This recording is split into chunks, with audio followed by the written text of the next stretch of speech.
So as a tech reviewer and writer, it is not often nowadays, I'll tell you what, when a phone launches or drops that makes me stop what I'm doing and actually pay attention.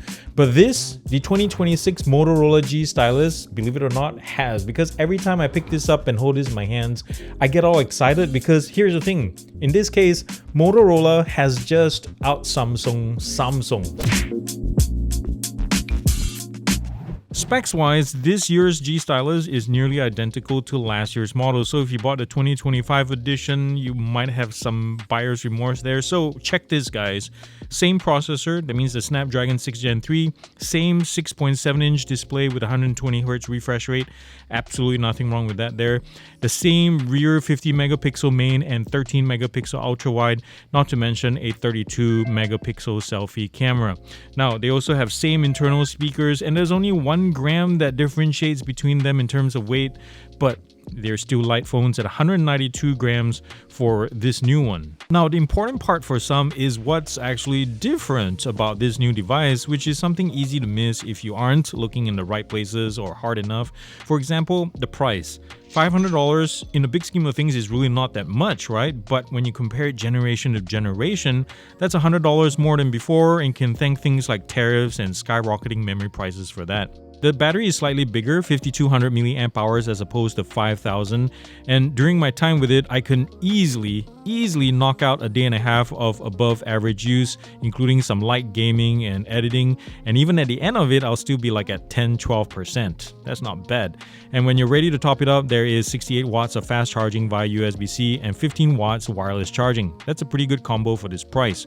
The RAM type is also now DDR5X, while internal storage has been bumped from UFS 2.2 to UFS 3.1, and that's significant because that makes it better suited for things like RAM boosting, even if I still don't encourage it.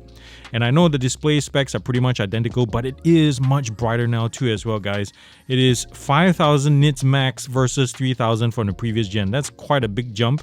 In terms of protection as well, it is IP68 and IP69 dust water resistance for both the phone and the stylus. Yes, so here we are. Last but not least, we have an active stylus now with palm rejection and 4096 levels of pressure sensitivity, and it has also under 5 milliseconds of latency, according to the factory anyway. But during my use with this thing, it is nice and fast, I'll tell you what.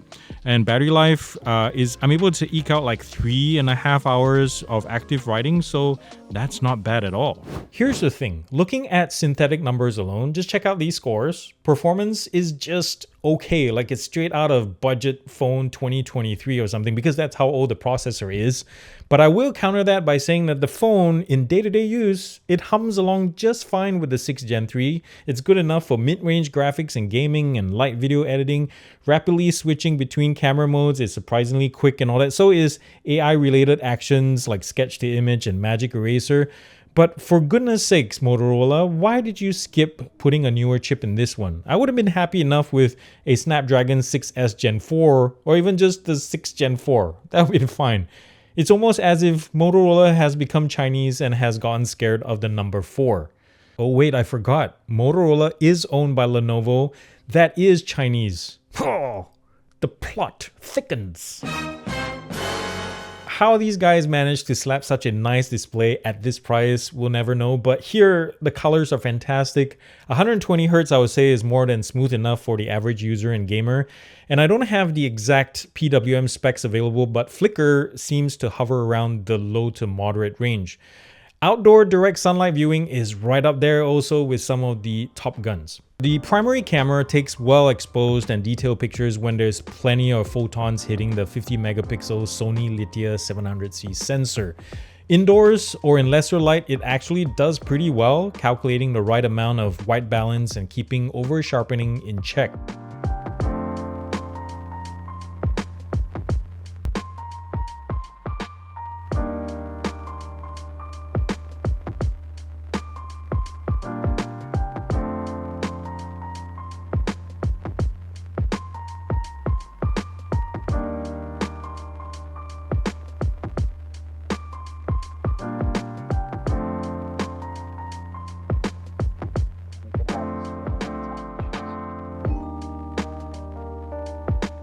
course, extreme low lights or nighttime shots introduce poor shadow and noise control. Whether it was intentional or not, I appreciate that the camera programming doesn't obscenely brighten the entire scene in night mode like others do.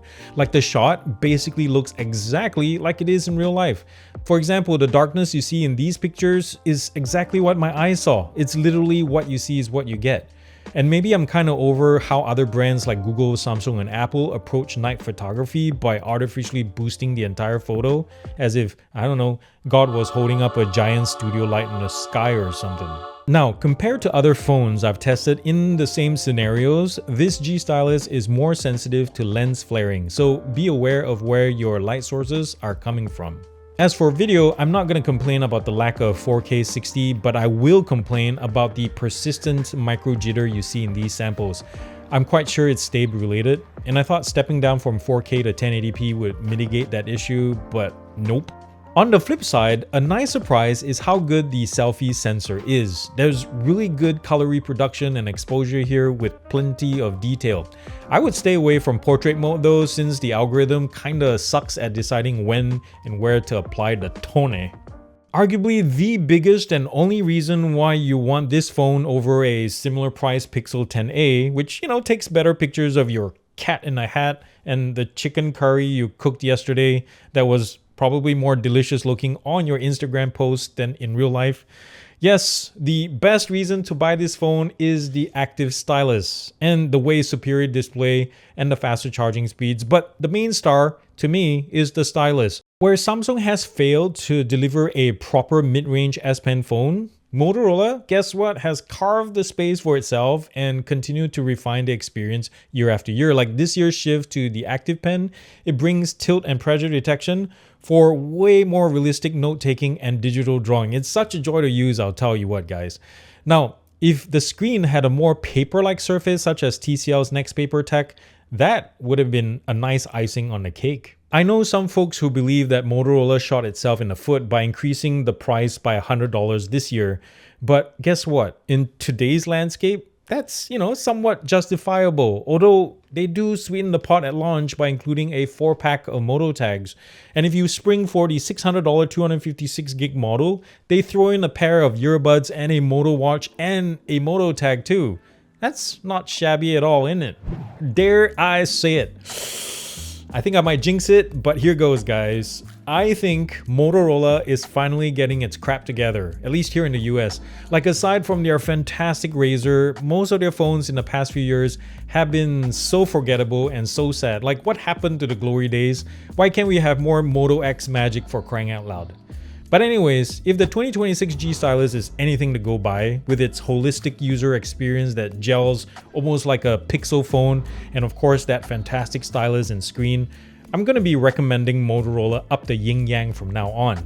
And since I have your attention, Motorola, please don't mess this up, and also please bring the signature to North America, because that's the phone Americans need, not this abomination. Well, that was my take on the 2026 G Stylus, and I'm sticking to it, dang it. And thanks to Motorola for playing, and thank you guys for being here as well. If you like what I do, if you like to see more content like this, subscribe, like, and reshare this with your friends. You know what to do. Please help support this channel and help me grow. And remember, guys, to do something loving and kind for somebody in this world, because guess what? If you haven't seen the news out there, the world needs it more than ever, and it starts with you. I love y'all guys very much. Peace out and God bless. Side swiper.